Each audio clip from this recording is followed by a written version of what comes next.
I have this misty memory of getting a book with unusual records when I was about 10 years old. I'm not sure I still have this book, and I would probably have trouble with recognizing it, but I still remember the one fact I've read there. The shortest war ever lasted only for 38 minutes. The reason behind it may be not strange itself, but this episode is still all about ruling and peculiarities. At the end of 19th century, Africa was being torn apart between several European colonists, with only Liberia and Ethiopia remaining as fully independent countries. There is no surprise that one of those colonies was United Kingdom, but this static map doesn't do justice to the dynamic political situation happening at the time in East Africa, and especially in Zanzibar. Today, the island is part of Tanzania, but its first inhabitants lived there as early as 20,000 years ago. Since start of the current era, Zanzibaris traded with people from today's Yemen, Iran and India, which resulted in ever-growing strong Arabian influence over the island. Its status changed when Zanzibar fell into a Portuguese rule, a few years after the Vasco da Gama's visit in 1499. Almost 200 years later, Europeans were expelled by the Sultan of Oman, and the island became part of the overseas holdings of the Sultanate. Another status change came in 1856 with the death of ruling Said bin Sultan.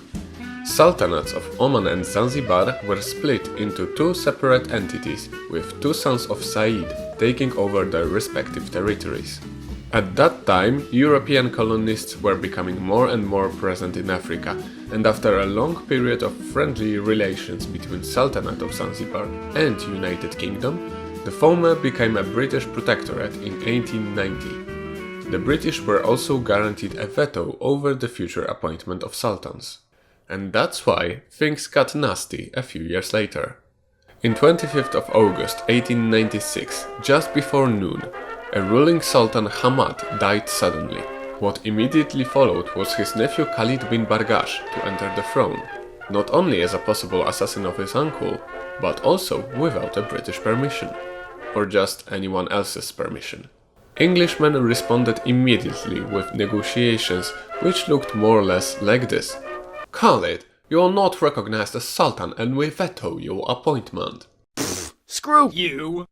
Please, stop assembling a watchman. Na. Can you stop aiming artillery guns at our ships, please? Salam alaikum. You are capable of knowing we can muster an army too, right? Inshallah.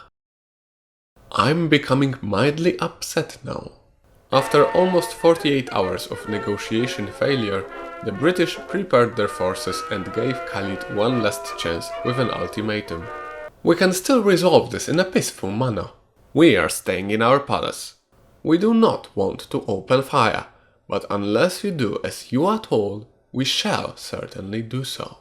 You won't open fire at us. We will, precisely at 9 AM. No, you won't.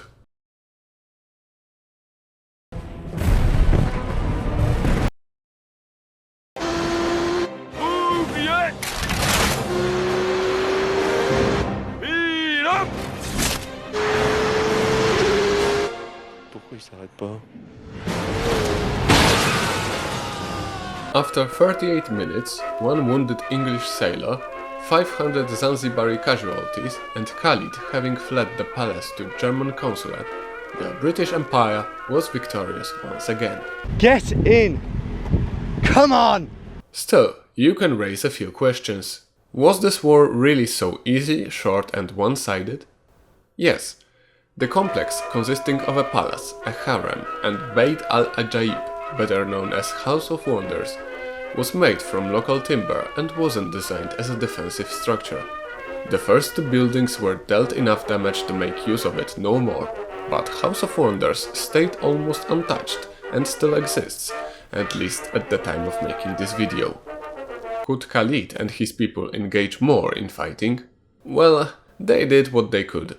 The first volley of cannonballs was enough to immediately destroy one of the few Khalid's artillery guns, start the fire in palace, and create chaos among defenders. And when it comes to the sea, this was the deployment of naval forces of both sides. And with HHS Glasgow firing first, you can imagine how it ended.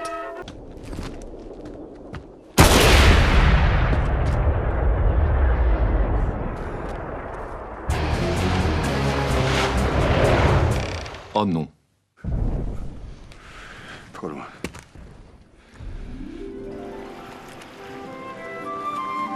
Did Brits receive a shit ton of promotions and orders for a 38-minute war? Sure they did, including our favorite Basil Cave, who wasn't faulty at all. Will I make more videos similar to this one? Sure thing!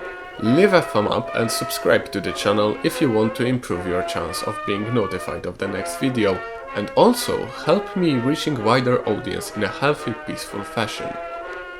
If you're driven by curiosity like me, you can click in the middle to find out why Venice can be described as a capital of buns.